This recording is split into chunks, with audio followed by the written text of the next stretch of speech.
నుండి ఒక వచనాన్ని మనం చూద్దాం. లూకా సువార్త దయచేసి 19వ అధ్యాయం.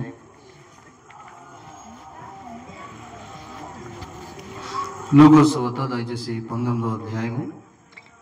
మనమందరం కలిసి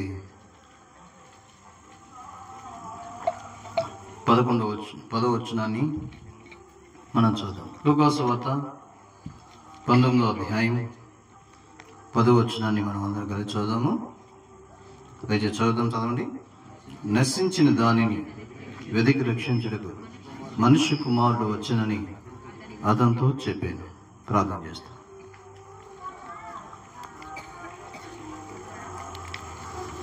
ప్రేమగలిగిన మా తండ్రి, మహాపరిశుద్ధమైన మా ప్రభువా, ఈ రాత్రికాల సమయంలో మీ దాసులు వెంకటేశ్వర అన్న గృహంలో చేరి ఈ విధంగా ప్రార్థన కూడిక కలిగి ఉండటానికి సహాయపడుతున్నందుకు స్తోత్రాలు. మీ దాసులను బట్టి వారిని ప్రేమించిన పెద్ద కుమార్తె అల్లుడు, అలాగే వారిని ప్రేమించిన సంతానం, అలాగే చిన్న కుమార్తె కుమారుడు, వారి బంధువులు స్నేహితులు అందరిని బట్టి, స్థానిక సంఘాన్ని బట్టి ప్రభా, ఈ రాత్రి చేరి వచ్చిన ప్రతి ఒక్కరిని బట్టి స్తోత్రాలు. ఈ కూడిక ద్వారా మీరు మాతో మాట్లాడండి. తెరువున ఆకాశం కౌతలిన ఆత్మ ద్వారా మీరు మాకు దయచేయండి. మీ వాక్యాన్ని అలాగే తండ్రి మరి వాతావరణాన్ని సమస్తాన్ని మీ స్వాధీనంలో తీసుకొస్తూ మహిమ పొందమని కోరుకుంటూ నిలబెట్టి మీ దాసుని మీ శక్తిని మీ బలాన్ని మీ మాటలను అనుగ్రహింపజేసి మీరు మహిమ పొందని వందనాలు స్తోత్రాలు చెల్లిస్తూ యేసుక్రీస్తు వారి పరిశుద్ధ నామములో ప్రార్థన చేసి వేడుచున్నాము తండ్రి.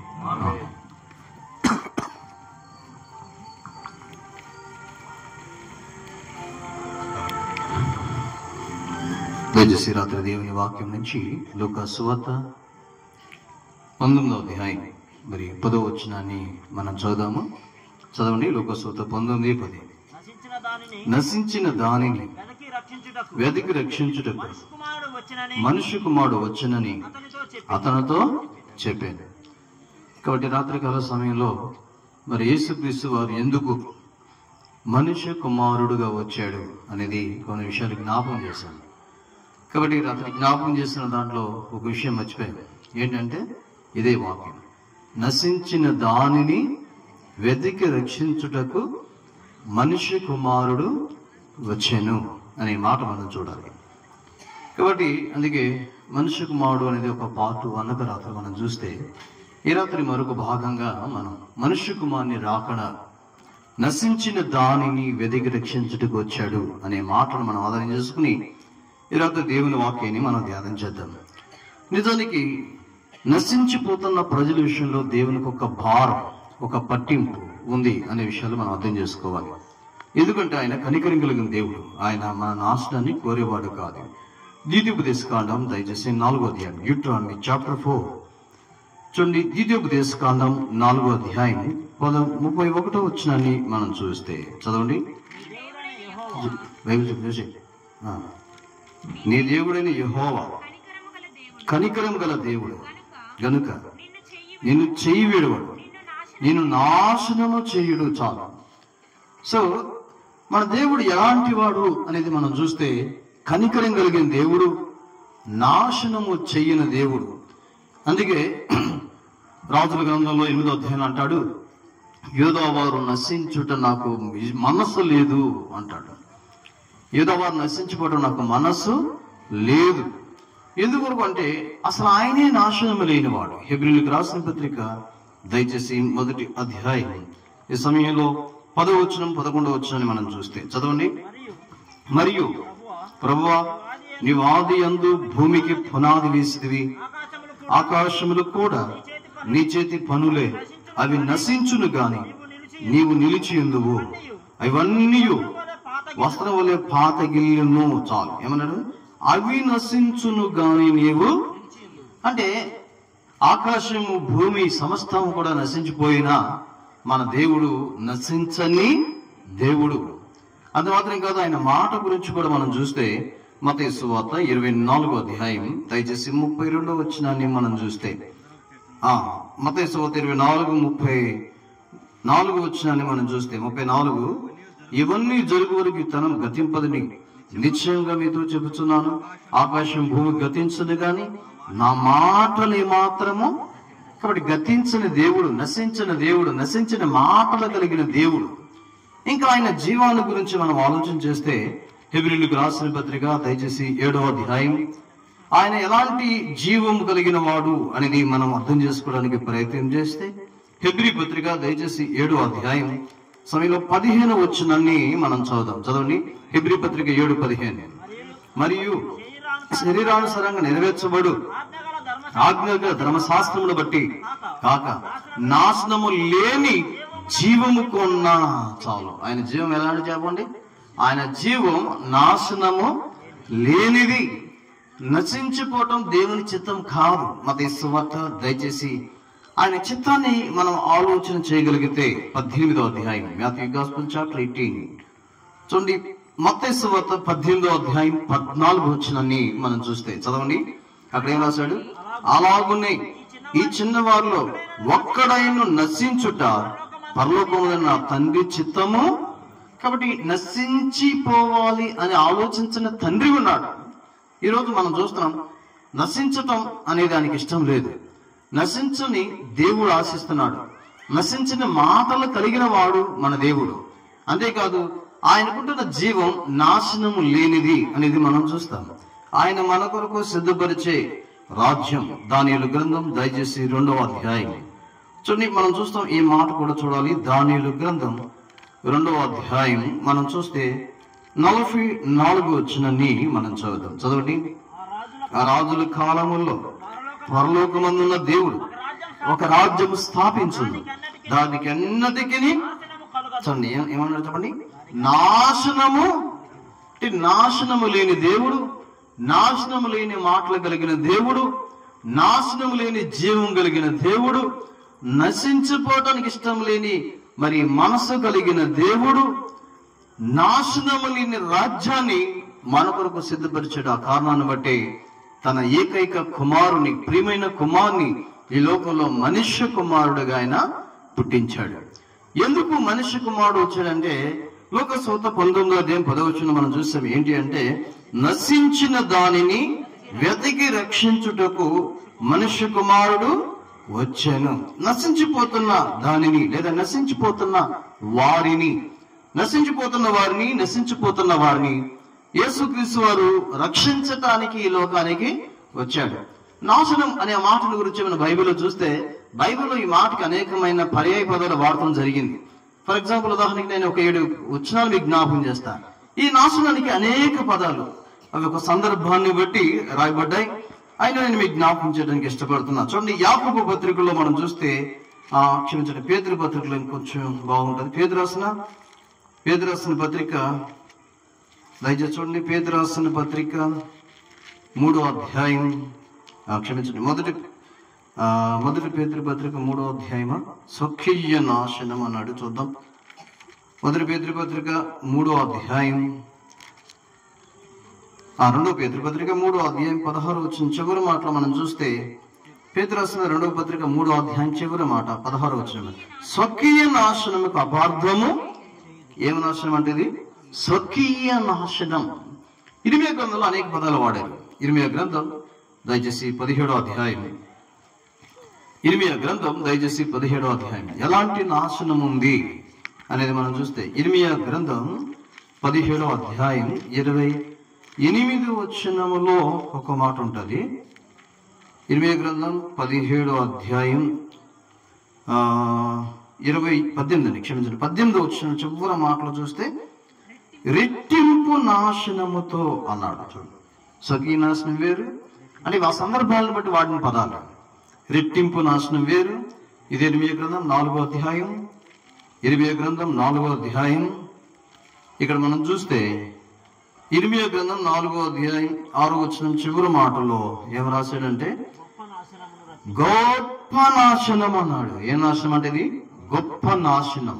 ఇంకా మనం చూస్తే 30వ అధ్యాయం, ఇర్మియా చాప్టర్ 30 చూడండి. ఇర్మియా గ్రంథం 30వ అధ్యాయం 11వ వచనంలో మరి మధ్య భాగంలో ఒక మాట రాశాడు. ఏంటంటే, సమూల నాశనం చేసేది కానీ నిన్ను సమూల నాశనము చేయనట్టు. సమూలమైన నాశనం.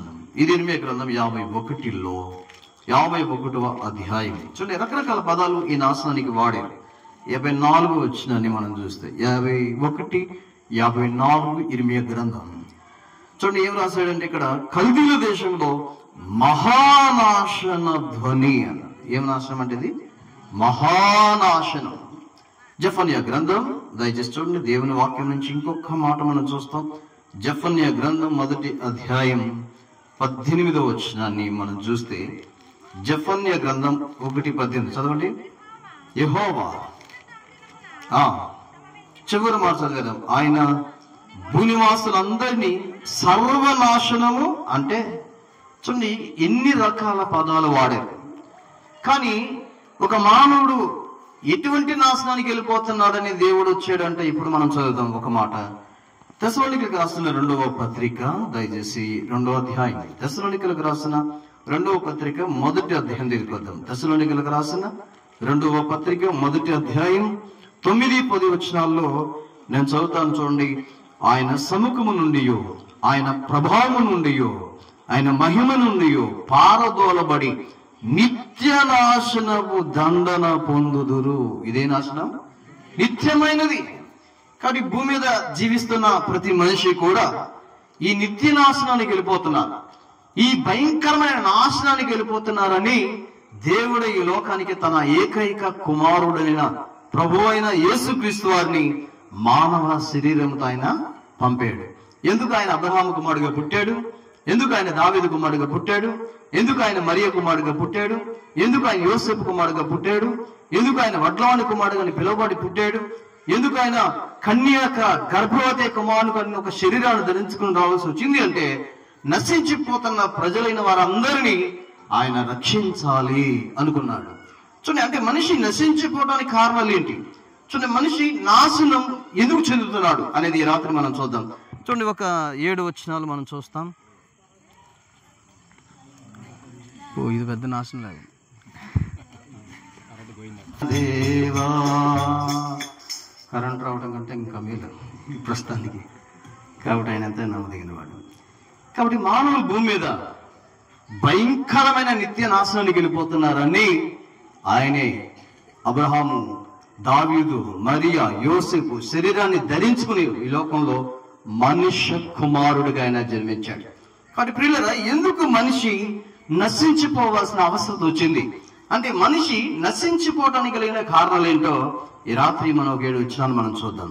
దాంట్లో మొదటి భాగముగా యెషయా గ్రంథం దగ్గరికి మనం వద్దాం. యెషయా గ్రంథం చూడండి, మనిషి నాశనానికి కారణాలు ఏంటి? యెషయా గ్రంథం దయచేసి 1వ అధ్యాయం, యెషయా గ్రంథం 1వ అధ్యాయం ఈ సమయంలో 28వ వచనాన్ని మనం చూద్దాం. చదవండి. అతిక్రమములను చేయువారును పాపులను నిశేషముగా నాశనమగుదరు, యెహోవాను విసర్జించువారు లయమైపోతారు. చాలు. సో మొట్టమొదటి కారణం ఎందుకు మనిషి నశించిపోతున్నాడు, మానవుడు భూమి మీద నశించిపోవడానికి కలిగిన కారణం ఏంటి అనేది మనం ఆలోచన చేస్తే, బైబిల్ ఎంతో స్పష్టంగా చెప్పింది ఏంటంటే, అతిక్రమము చేయువారును పాపులను నిశేషముగా నాశనము. అంటే ఇప్పుడు మనిషి ఏ కారణాన్ని బట్టి నాశనానికి వెళ్ళిపోతున్నాడు? దేనిని బట్టి ఆయన మానవుని రక్షించాలని వచ్చాడు? ఎందుకొరకు మనిషి నశించిపోతున్నాడు అంటే, ఇక్కడ 2 వచనాలు చెప్పాడు. ఏంటంటే 2 మాటలు చెప్పాడు. అతిక్రమమును బట్టి, పాపమును బట్టి ఒక మనిషి ఏమైపోతున్నాడు చెప్పండి? నాశనమే వెళ్ళిపోతున్నాడు. ప్రియులారా, ఈ రాత్రికాల సమయంలో ఈ మాటలుంటుండే ఎవరైనప్పటికీ కూడా వాస్తవికమైన సత్యం ఏంటి అంటే, యేసు క్రీస్తు వారు ఎందుకు ఈ లోకంలో శరీరధారిగా ఆయన లోకానికి దిగి వచ్చాడు అంటే, ఎందుకు ఆయన కని అయిన మరియ గర్భములో ఒక శిశువుగా పుట్టాడు అంటే, ఎందుకు 2000 సంవత్సరాల క్రితం రక్షకుడుగా భూమి మీదకి వచ్చాడు అంటే, మానవుడు పాపాన్ని బట్టి, మానవుడు అతిక్రమ జీవితాన్ని బట్టి నాశనానికి వెళ్ళిపోతున్నాడు. ఒకవేళ రాత్రి ఈ అనుభవంలో నీవు ఉన్నట్లయితే, నీవు కూడా ఒక దినం నశించిపోయే స్థితిలో ఉన్నావు అనే సత్యాన్ని గ్రహించాలి. పాపులు అనగానే మనం ఏమనుకుంటాం అంటే, పాపులు అంటే ఏం కాదు అనుకుంటాం. కొన్నిసార్లు మేము సువార్త చేసడానికి వెళ్తున్నప్పుడు కొంతమంది ఆపేసి అడిగేది ఏంటంటే, అయ్యా పాపులు పాపులు పాపులు అన్నాం, మా ఊర్లో పాపులు ఎవరు లేరు, పాపుల దగ్గరికి వెళ్ళి చెప్పన్నారు. పాపులు పాపులు పాపులు అన్నావు కదా, ఈ బజార్లో ఎవరు పాపులు లేరు, దయచేసి పాపులు ఉండే స్థలంలోకి వెళ్ళి వాక్యం చెప్పండి అన్నారు. మరి పాపులు అంటే ఎవరు? మీరు చెప్పండి. పాపులు అంటే ఎవరు? పాపులు అంటే ఎవరు? మారలేదా? అంటే పాపులు అంటే ఎవరంటే ఈ భూమి మీద జీవించిన ప్రతి మనిషి, ఆకాశం కింద భూమి మీద పుట్టిన ప్రతి మనిషి కూడా పాపి. బైబిల్ చెప్తుంది ఏ భేదము లేదు, అందరూ పాపము చేసి. అంటే మనిషి పాపంలో పుట్టాడు కనుకనే పాపాన్ని చేస్తున్నాడు. పాప జన్మలో ఉన్నాడు కనుకనే పాపం చేస్తున్నాడు. కనుకనే ప్రతి మనిషి ఈ భూమి మీద పాపంలో పుట్టి, పాపంలో పెరిగి, పాపంలో జీవించి ఒకరోజు పాపానికి వచ్చే శిక్ష అయినా నాశనానికి వెళ్ళిపోతున్నాడు. ఆ కారణాన్ని బట్టి యేసుక్రీస్తు వారు 2000 సంవత్సరాల క్రితం ఈ లోకానికి పాపరహితుడిగా జన్మించి పాపులైన మానవుల్ని పాపం నుంచి విడిపించడానికి, ఈ పాపం మీద పాపాలను క్షమించే అధికారం కలిగిన వాడై ఆయన 2000 సంవత్సరాల క్రితం ఈ లోకానికి వచ్చాడు. ఎవరైనా సరే యేసయ్య నేను పాపిని అని చెప్పగలిగితే ఆ వ్యక్తి జీవితంలో ఆయన గొప్ప రక్షణ ఇవ్వడానికి సిద్ధంగా ఉన్నాడు. నిజమైన శాంతి, నిజమైన సమాధానం, నిజమైన సంతోషం ఆయన ద్వారా మాత్రమే కలుగుతుంది. ఎందుకంటే పాపము నుంచి విడిపించే అధికారం, శక్తి ఆయనకు మాత్రమే ఉంది. ఆయన పాపులు నశించిపోవటం ఆయనకి ఇష్టం లేదు. ఈ రాత్రి మనం చూస్తున్నాం, ఎవరు నశించిపోతున్నారు అంటే పాపంలో ఉన్నవారు, దేవుని ఆజ్ఞను అతిక్రమించిన వారందరూ కూడా నాశనానికి వెళ్ళిపోతున్నాడు. పిల్లల, ఈ రాత్రి మాట్లాడుతున్న ఎవరైనప్పటికీ కూడా నీ జన్మ కర్మ పాపంలో జీవిస్తున్న వ్యక్తివైతే యేసుక్రీస్తు వారు నీ కొరకు 2000 సంవత్సరాల క్రితం ఈ లోకానికి మనిషి కుమారుడికి వచ్చాడనే సత్యాన్ని నువ్వు గ్రహించినట్లయితే, యేసయ్య నేను పాపిని అని చెప్పగలిగినట్లయితే, నీ కొరకై 2000 సంవత్సరాల క్రితం శిలువ మీద చిందించిన ఆ అమూల్యమైన రక్తము ద్వారా నీ పాపం నుంచి నిన్ను విడిపించడానికి సమర్థుడు ఈ రాత్రి సిద్ధంగా ఉన్నాడు. ఇంకా మనం చూస్తే ముందుకెళ్దాం. చూడండి, ఎవరు నశించిపోతున్నారు అనేది మనం చూస్తే, చూడండి సామెతల గ్రంథంలో సామెతల గ్రంథకర్త ఒక మాట రాస్తూ వచ్చాడు. సామెతల గ్రంథం దయచేసి 1వ అధ్యాయం, సామెతల గ్రంథం 1వ అధ్యాయం 32వ వచనాన్ని మనం చదవండి. జ్ఞానము లేని వారు దేవుని విసర్జించి నాశనమగుదురు. బుద్ధిహీనులు క్షేమము కలిగినదని మైమరిచి నిర్మూలమగుదురు. చూడండి, జ్ఞానము లేని వారు దేవుని విసర్జించి. చాలు అంటే ఒక విధంగా చెప్పాలంటే ఈరోజు మనిషి ఎంతగా పాడైపోయాడంటే ఆకాశమందు దేవుడు ఉన్నాడనే సత్యాన్ని మర్చిపోయాడు. కీర్తన గ్రంథం వారిని బైబిల్ ఏమంటుందో చూద్దాం. కీర్తన గ్రంథం దయచేసి 14వ కీర్తన, కీర్తన 14 సమయంలో మాట మనం జ్ఞాపకం చేసుకుందాం. కీర్తన గ్రంథం 14వ కీర్తన దయచేసి 1వ వచనాన్ని, కీర్తన గ్రంథం 14:1 చదవండి. దేవుడు లేడని బుద్ధిహీనులు తమ హృదయములో అనుకుందురు, వారు చెడిపోయిన వారు, అసహ్య కార్యములు చేయువారు, మేలు చేయవాడు ఒకడు లేడు. ఇంకేమన్నాడు అక్కడ చూడండి, వివేకము కలిగి దేవుని వెతుకువారు కలరేమో అని యెహోవా ఆకాశం నుండి చూచి వారందరూ దారి తొలగి భక్తిగా చెడి ఉన్నారు, మేలు చేయవాడు ఒకడు లేడు, ఒక్కడైనను. వివేకము కలిగి, అది ఇంత పెద్ద సృష్టిని తయారు చేసిన వ్యక్తి ఉండాలి కదా. ఇవాళ మనకు ఎక్కువ దేవుడు మనకు ఆలోచించాడు కదా. మనిషి తను ఆలోచించే శక్తిని ఆయన మనిషికి ఇచ్చాడు. దాన్ని సెల్ఫ్ విల్ అంటాం. స్వచిత్తం, సొంత ఆలోచన ప్రతి మనిషికి ఉంది. మనం ఏదో గుడ్డిగా వెళ్ళిపోవాల్సిన పని లేదు. ఒకటి వాస్తవమా కాదా అనేది నీ అంతటి నువ్వే ఆలోచించే శక్తి దేవుడు నీకు ఇచ్చాడు. చూడు, మన ఇంట్లో టీ గ్లాస్, ఒక చిన్న టీ గ్లాస్, 10 రూపాయల టీ గ్లాస్, ఆ టీ గ్లాస్ చూస్తున్నప్పుడు ఆ టీ గ్లాస్ మన వెనక్కి తిప్పితే ఒక కంపెనీ పేరు ఉంటుంది, రవి కంపెనీ లేదా ఇంకేదో లక్ష్మీ కంపెనీ, ఏదో కంపెనీ ఉంటుంది. అంటే ఆలోచించండి, ఒక చిన్న టీ గ్లాస్ మా ఇంట్లోకి రావడానికి ఆ కంపెనీలో కొంతమంది పని చేస్తే తప్ప, దాన్ని కొంతమంది తయారు చేస్తే తప్ప, దాన్ని కొంతమంది నిర్మిస్తే తప్ప అది రాదు.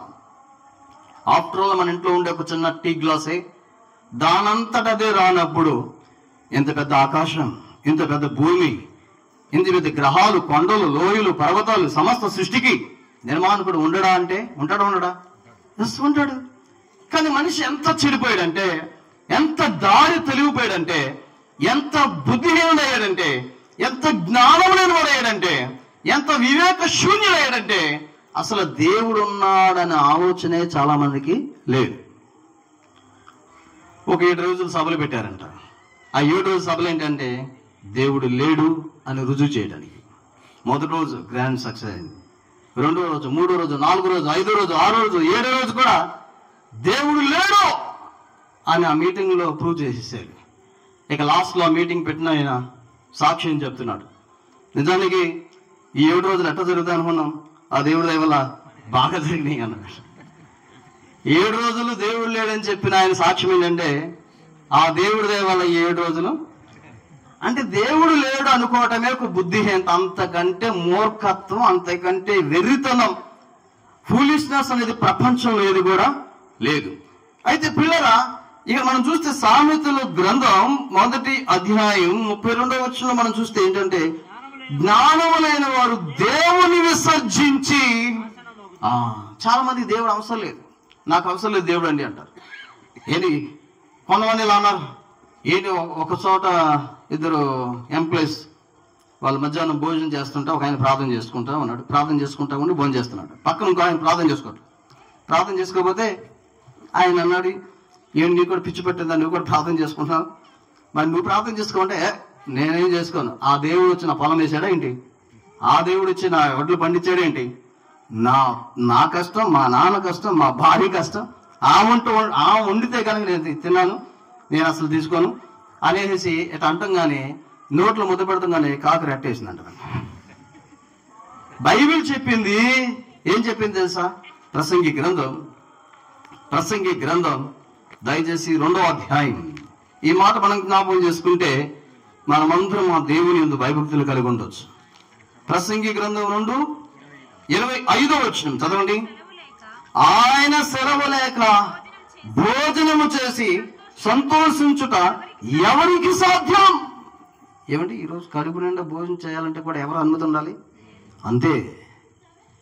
కోట్లు సంపాదించేసి నా ఇష్టం అనుకుని ఇప్పుడేం చేస్తాడు దేవుడు అంటే షుగర్, బీపీ, టైఫాయిడ్, థైరాయిడ్ అన్ని పెట్టారు. ఇక ఏం చేయాలి? డాక్టర్ దగ్గరికి వెళ్తే సారీ సార్ మీరు రైస్ తినకూడదు.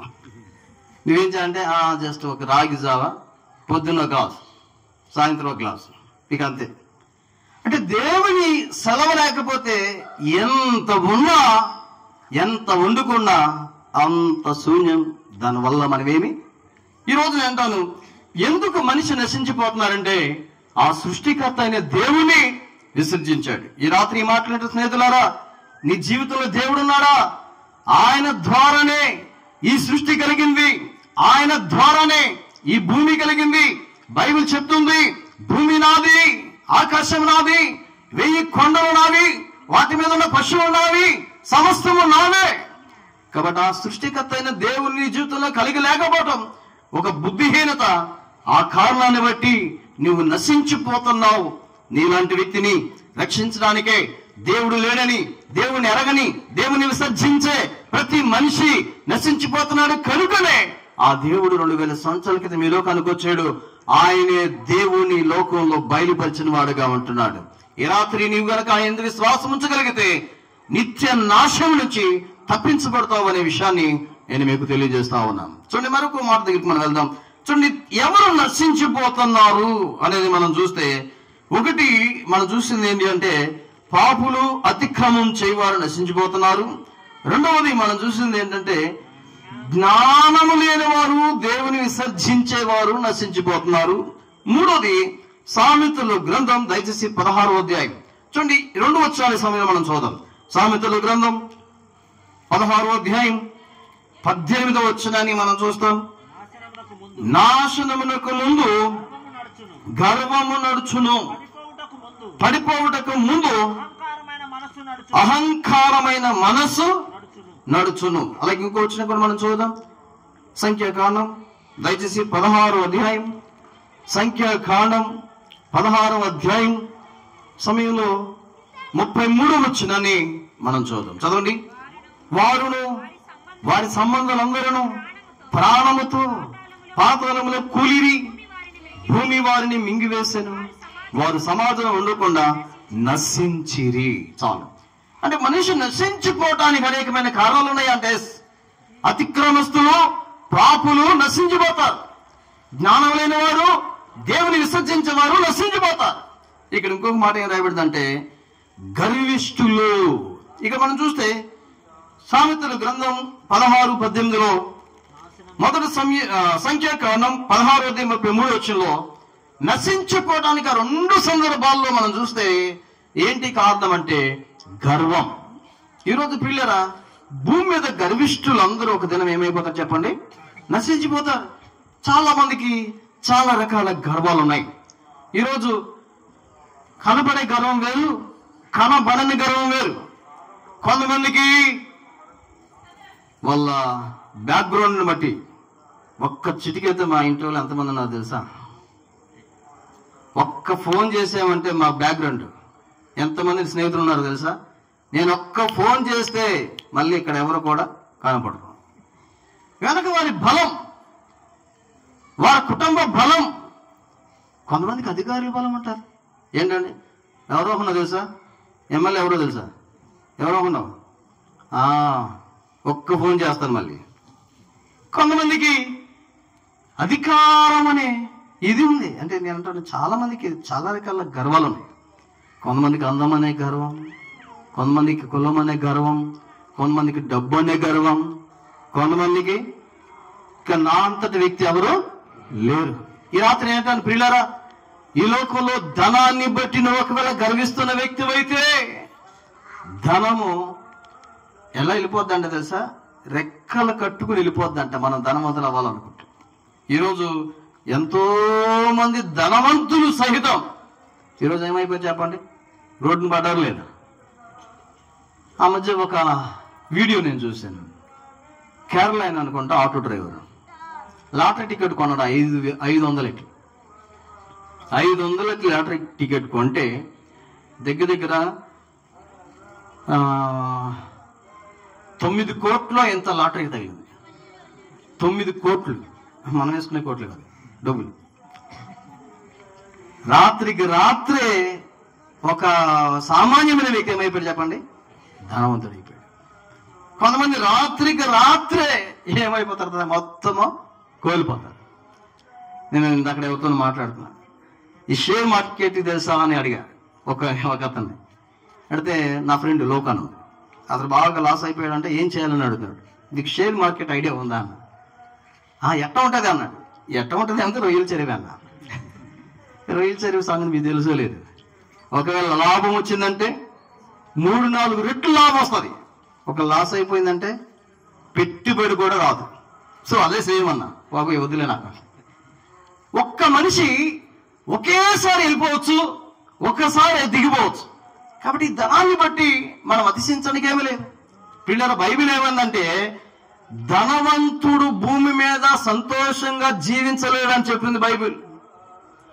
ధనవంతుడు ఈ భూమి వదిలిన తర్వాత ఆ ధనాన్ని కూడా తీసుకెళ్ళడంట, నెమ్మదిగా బ్రతకడంట.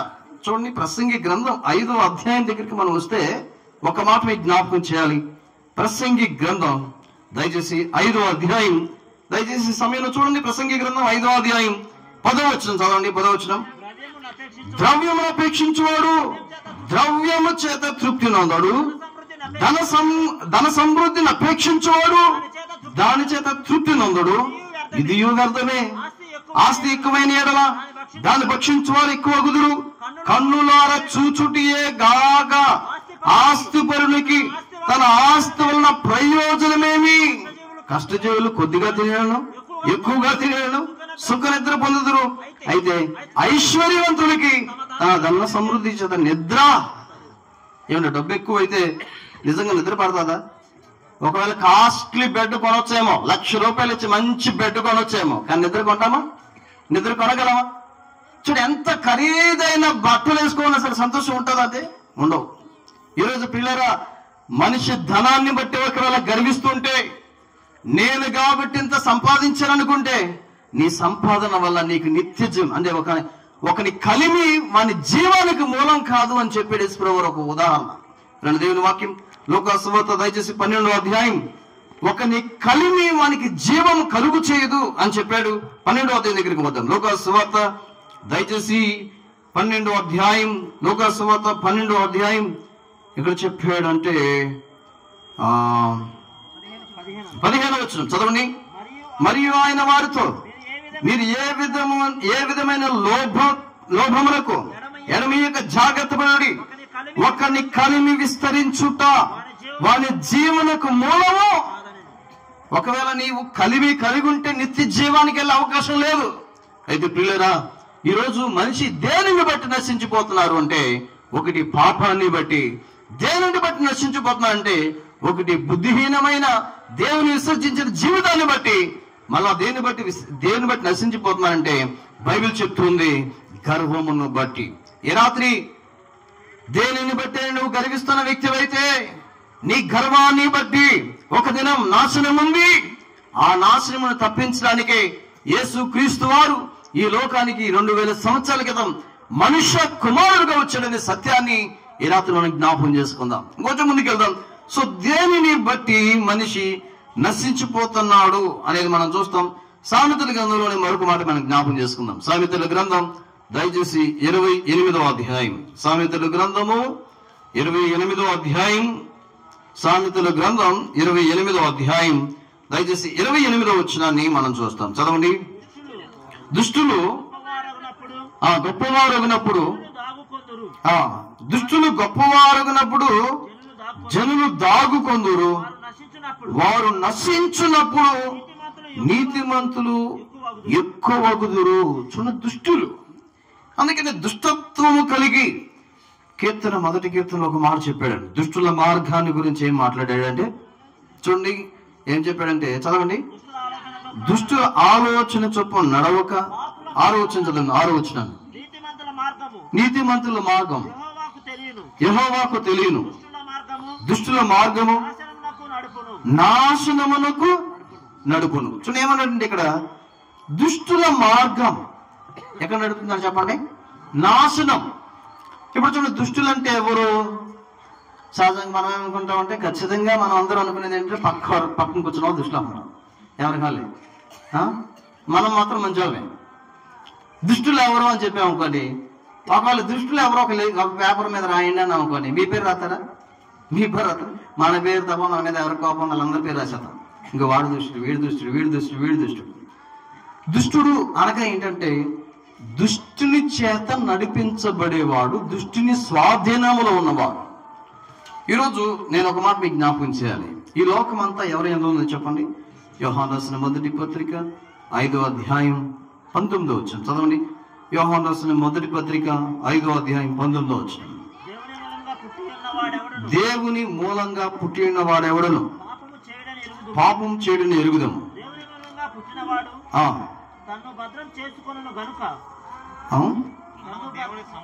మనము దేవుని సంబంధమనియు లోకమంతయు ఎవరి ఎంత ఉందో చెప్పండి.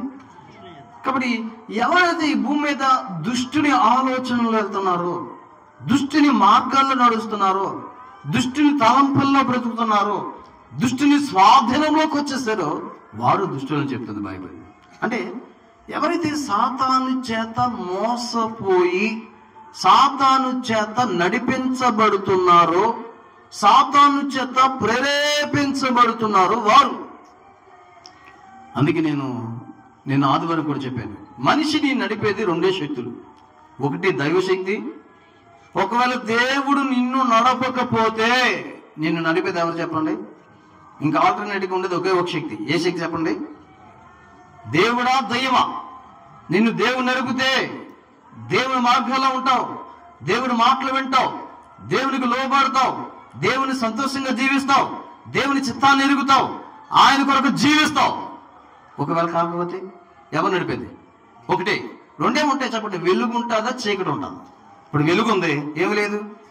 చీకటి లేదు. ఎందాక చీకటి ఉంది, ఏమి లేదు, వెలుగు లేదు. దేవుడు నడుపుతున్నాడా?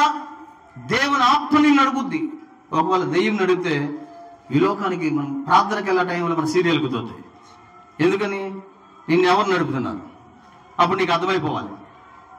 ఎవరిని చూసినప్పుడు హ్యాపీగా వండుకోకుండా నీలో కుళ్ళు వస్తూ ఉంటాయి. బాగా ఇల్లు కట్టేసుకుంటాడని. కొంతమందికి ఇదే బాధ, కొత్త బట్టలు వేస్తాడు. ఇప్పుడు కొత్త బట్టలు వేసుకొని మంచిదే కాదు. ఎప్పుడు చూసినా బిర్యానీ స్మెల్ వస్తుంది వాళ్ళ ఇంట్లో. వస్తుంది, మంచిదే కాదు. అరే బిర్యానీ స్మెల్ వచ్చిన బాధే, ఇల్లు కట్టుకునే బాధే, కొత్త బట్టలు వేసుకుంటే బాధే, బండి కొంటే బాధే, కారు కొంటే బాధే. అంటే నిన్ను ఎవడో నడుపుతున్నాడు, నేను గైడ్ చేసేది ఒక వ్యక్తి ఉన్నాడు. ఒకవేళ దుష్టుని స్వాధీనంలో ఉంటే వారు నశించున్నప్పుడు అనే మాట మనం చూస్తున్నాం. నశించిపోయేది ఎవరనుకున్నారు? సాతాను అధికారం కింద లోబడిపోతున్నావా, నీవు ఒక దినం నాశనం అయిపోతావు. అయితే ప్రభువైన యేసుక్రీస్తు 2000 సంవత్సరాల క్రితం సాతాను అధికారంలో ఉంటున్న వారిని బయటికి తీసుకురావడానికి, సాతానుకు కబంధ హస్తాలతో చెక్కబడిన వ్యక్తులని సాతాను చేతులోంచి విడిపించడానికి ఈ 2000 సంవత్సరాల క్రితం యేసుప్రభువు వారు ఈ లోకానికి వచ్చాడు. ఆయనే మనుష్య కుమారుడుగా నశించిపోతున్న వారిని విమోచించడానికి వచ్చిన దేవుడు. ఐదవది మనం చూద్దాం, ఎవరు నశించిపోతారు అంటే మత్తయి సువార్త 7వ అధ్యాయం దగ్గరికి మనం వచ్చేస్తాం. చూడండి, మత్తయి సువార్త 7వ అధ్యాయం. ఈ సమయంలో మత్తయి సువార్త 7వ అధ్యాయం దయచేసి 13వ వచనాన్ని మనం చూద్దామా.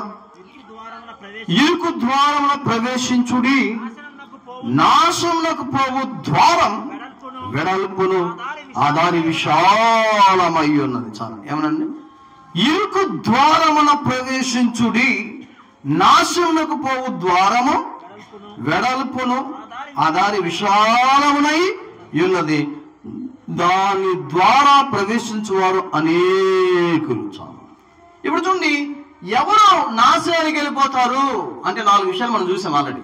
ఒకటి, పాపులు వెళ్ళిపోతారు నాశనానికి, అందుకే యేసయ్య వచ్చాడు.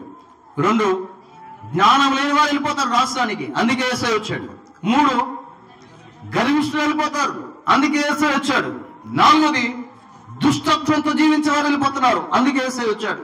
ఇప్పుడు 5వది ఏం చెప్పండి అంటే, విశాల మార్గమున ప్రయాణించే వారందరూ నరకానికి వెళ్ళిపోతారు. ఇరుకు మార్గమున ప్రయాణించే వారు ఎవరు కూడా నరకానికి వెళ్ళరు. మనం ఎలా అనుకుంటాం, యేసయ్య నమ్ముకుంటే విశాల మార్గం ఉండాలి కానీ ఇరుకు మార్గం ఏంటి, అసలు పొరపాటు పడింది, అచ్చు తప్పడింది అనుకుంటాం. అచ్చు తప్పాలా, మనమే తప్పుగా ఆలోచిస్తున్నాం. యేసయ్య నమ్ముకుంటే మనం అనుకుంటాం ఇక ఏమైనా చేయొచ్చు అనుకోవటం లేదు. యేసయ్య నమ్ముకుంటే లైసెన్స్ ఏంటంటే కరెక్ట్గా నడవడం. మీకు 2 ద్వారాలని పటం ఉండేది, మీరు చాలా చిన్నప్పుడు ఎవరైనా చూస్తుంటే బాగుంటుంది. 2 ద్వారాలు, 2 మార్గాలు. చాలా మంది ఇరుకు మార్గంలో ప్రయాణించే వారందరూ, మీరు ఆ పటాన్ని మీరు వెళ్ళి చూడండి ఇంటికాడ, ఇరుకు మార్గంలో ప్రయాణిస్తున్నామని చెప్పుకున్న వాళ్ళందరూ విశాల మార్గంలో అది వేసుకొని చూస్తూ ఉంటారు అనమాట. అంటే పేరుకు మాత్రమే ఇరుకు మార్గం, కానీ వాళ్ళు ఏ మార్గంలో చెప్పండి, విశాల మార్గం. దానికి దీనికి ఒక గోడ ఉంటుంది ఆ పటంలో. ఆ పటంలో ఉంటే ఏం చేస్తారంటే ఈ చెక్కి గోడ నుంచి చూస్తూ ఉంటారు కొంతమంది ఎటు చూస్తామంటారు. అంటే పేరుకు మాత్రమే ఇరుకు మార్గంలో ఉన్నారు, కానీ వాళ్ళు ఏ మార్గంలో చెప్పండి, విశాలం.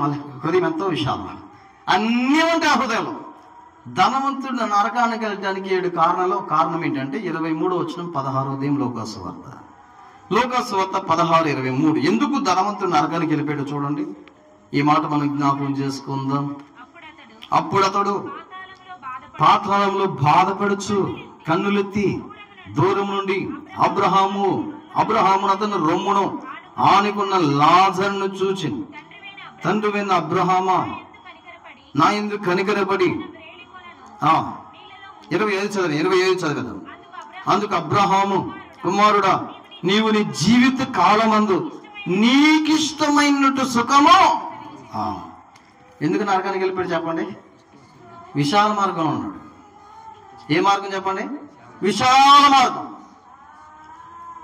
ఒకసారి నేను చాలా చిన్నప్పుడు, నాకు తెలిసి నేను 10th క్లాస్ కంటే ముందే, నా క్లాస్మేట్ ఒక ఉన్నాడు, తన పేరు పని.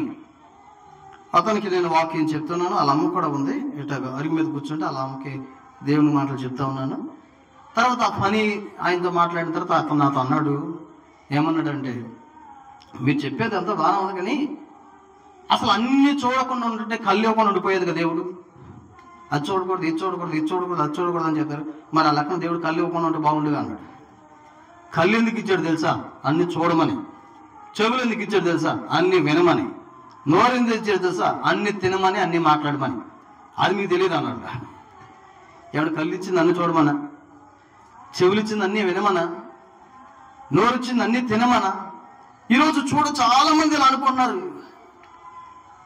నాకు ఇంటర్మీడియట్లో మా లెక్చరర్ ఉన్నాడు, ఆయన పేరు జగన్మోహన్ రావు గారు. వాడు అరే సుధాకర్, అసలు నీకు పిచ్చి ఎట్టబట్టే నాకు అయితే అర్థం కాదు. నా పేరు సుధాకర్, ఇంటర్మీడియట్ వరకు, తర్వాత నా పేరు సాల్మన్. అరే సుధాకర్, నీకు ఇప్పించేటట్టు నాకు తెలియదు, కానీ లైఫ్ ఒకటేరా, ఎంజాయ్ చేయాలంటే ఇప్పుడే. అరే పిచ్చోలాగా ఉన్నా నువ్వు, డబ్బులు తీసుకో సినిమాకి వెళ్ళి అని. ఆకంటే అప్పుడు నేను కొత్తగా అప్పుడే రక్షణ పొందాను కానీ వద్దు సార్ నాకు వదిలేంటే, ఆయన మా సారు ఎంత మంచోడు అంటే ఇద్దరిని పంపించేసేవాడు సినిమాకి. అలాంటరా ఎంజాయ్ చేయాలి, లైఫ్ అంటే ఎంజాయ్ చేయాలంటే వాళ్ళు ఇచ్చలేదన్నమాట. డబ్బులు కూడా ఆయన ఇచ్చి సినిమాకి వెళ్ళమని కూడా మాట. ఇక ఎంత మంచి సార్ చూడండి, ఆలోచించండి. అయితే మళ్ళీ క్లాస్ మాత్రం చాలా బాగా చెప్తాడు ఆయన. ఆయన ఎస్టిమేషన్ చెప్పేవాడు, బిల్డింగ్ ప్లాన్స్ ఇవన్నీ ఎంత బాగా చెప్తాడంటే నెంబర్ 1. ఆయన ఒక ప్లాన్ వేసాడంటే ఖచ్చితంగా 10,000 తీసుకుంటాడు. మా క్లాసులోనే ప్లాన్ వేస్తూ ఉండేవాడు ఆయన. వాటర్ సప్లై శానిటరీ ఇంజనీరింగ్ అని అదొక సబ్జెక్ట్, కొత్త సబ్జెక్ట్. అప్పుడప్పుడు ఎలా చెప్తాను, ఇంజనీర్ చేశానని ఇంటర్మీడియట్లో. సరే ఎందుకు ఈ మాట మీకు జ్ఞాపకం చేస్తున్నాను అంటే, లైఫ్ అంటే ఎంజాయ్ అనుకునే వాళ్ళు చాలా మంది ఉన్నారు. కళ్ళున్నాయి చూడు, చెవులున్నాయి విను, అదంతా విశాల మార్గం. ఒకవేళ రాత్రి నా ఇష్టం అని నువ్వు బ్రతుకుతుంటే, ఒకరోజు నీకు ఇష్టం లేని స్థలానికి వెళ్ళాలి. ఆ స్థలం అగ్నిగంధకి వెళ్తామంటే గుండం. యేసుక్రీస్తు వారు ఈ లోకానికి 2000 సంవత్సరాల క్రితం నాశనానికి వెళ్ళిపోయే విశాల మార్గంలో ప్రయాణిస్తున్న వారందరినీ విమోచించాలని వచ్చాడు. అందుకని ఆయన అనేక వ్యక్తులను మార్చేశాడు. తిరుగుబోతులు మార్చాడు, తాగుబోతులు మార్చాడు, భయంకరంగా జీవించే వ్యక్తులు మార్చాడు. ఈ రాత్రి నీ జీవితాన్ని కూడా మార్చడానికైనా సమర్థుడని సత్యాన్ని ఈ రాత్రి మీకు జ్ఞాపకం చేస్తున్నాను. కాబట్టి విశాల మార్గం నాశనానికి నడుపుతుంది. ఆ మార్గంలో ప్రయాణించే ప్రతి వారిని విమోచించడానికి ఆయన లోకానికి దిగివచ్చాడనే సత్యాన్ని నేను మీకు జ్ఞాపకం చేస్తున్నాను. చూడండి, ఇంకొంచెం ముందుకెళ్దాం. ఎవరు నశించిపోతారు? దేవుని పరిశుద్ధ గ్రంథంలోంచి మరొక మాట మనం జ్ఞాపకం చేసుకుంటే బాగుంటుంది. దేవుని వాక్యం నుంచి లూకా సువార్త దయచేసి 13వ అధ్యాయం దగ్గరికి మనం వద్దాం. లూకా సువార్త దయచేసి 13వ అధ్యాయం 3వ వచనం అలాగే 5వ వచనాన్ని మనం చూస్తాం. చదవండి. కారణం మీతో చెప్పుచున్నాను, మీరు మారు మనసు పొందని ఎడల మీరందరూ అలాగే నశింతురు. 5వ వచనం, కారణం మీతో చెప్పుచున్నాను, మీరు మారు మనసు పొందని ఎడల మీరందరూ అలాగే.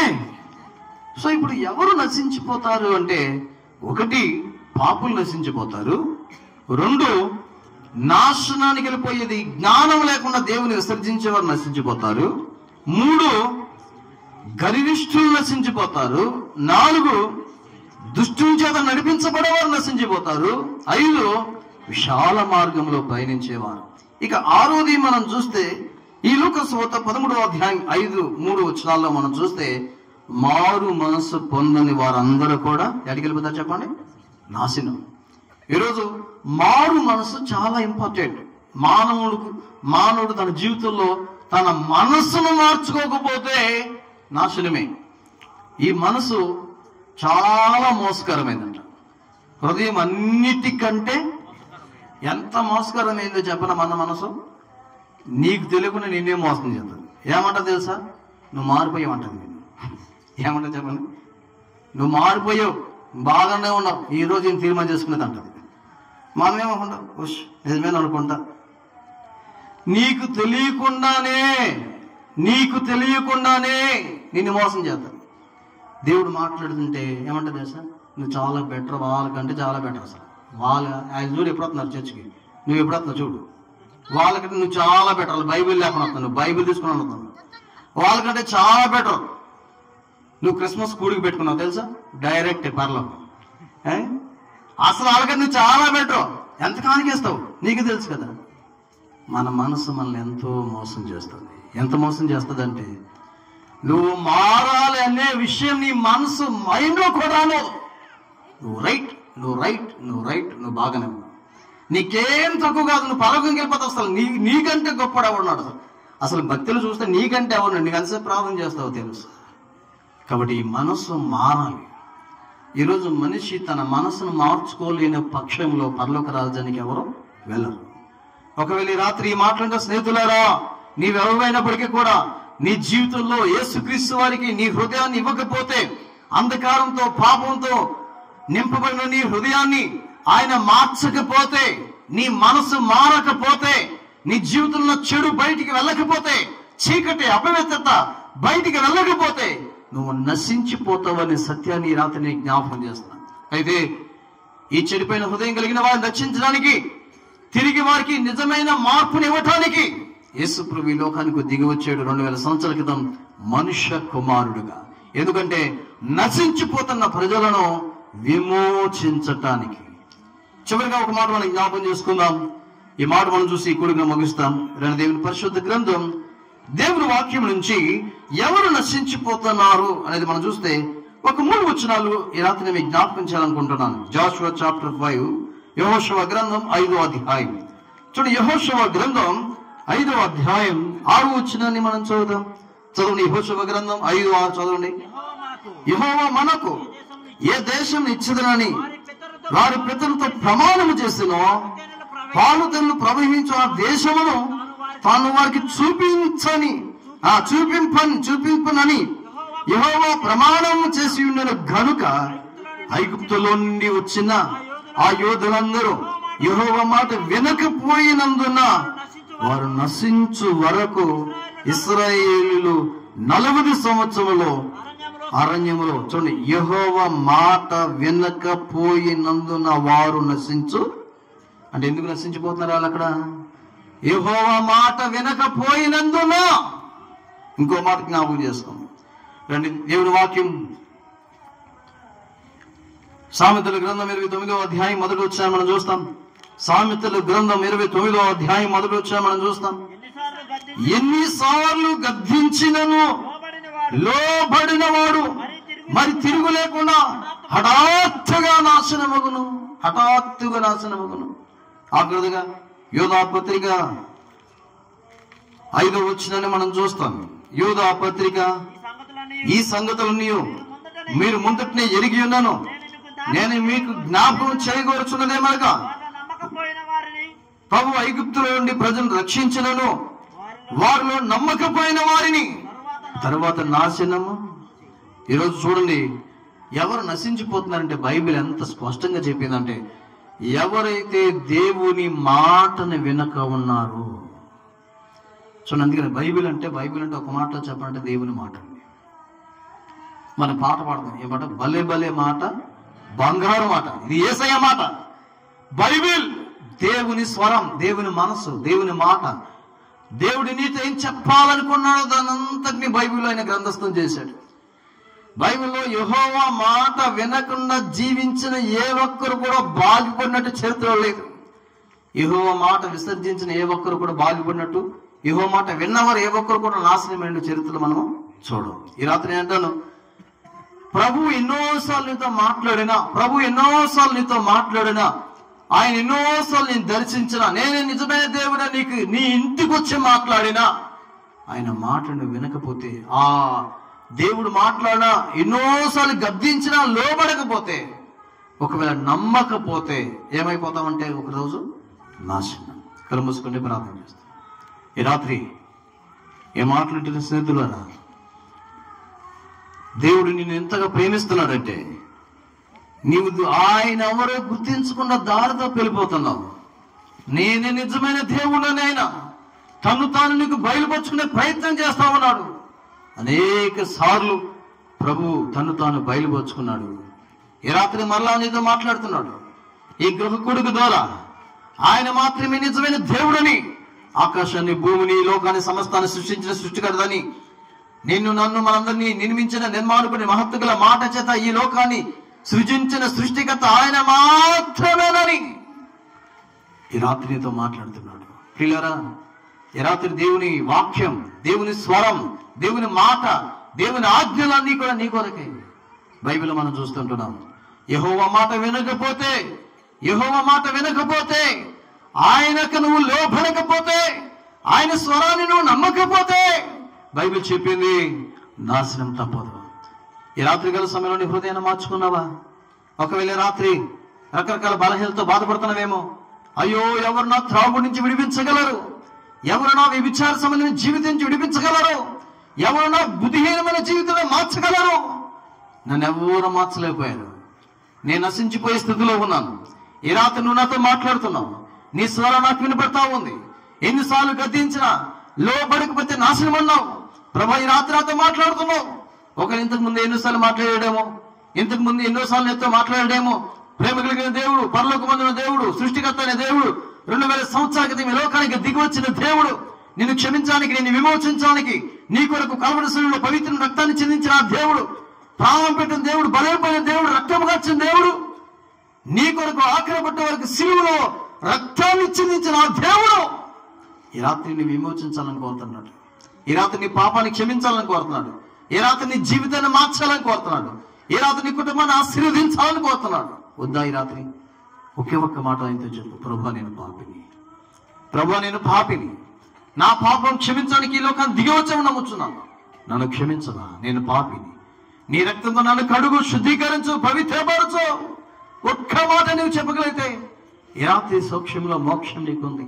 స్నేహితులారా, ప్రేమ కలిగిన దేవుడితో మాట్లాడుతుంటే, పరిశుద్ధమైన దేవుడితో మాట్లాడుతుంటే, దయ కలిగిన దేవుడి రాత్రి నీకు అవకాశం ఇస్తుంటే ఇక్కడి నుంచి ఖాళీగా వెళ్ళిపోయే ప్రయత్నం అయితే చేయొద్దు.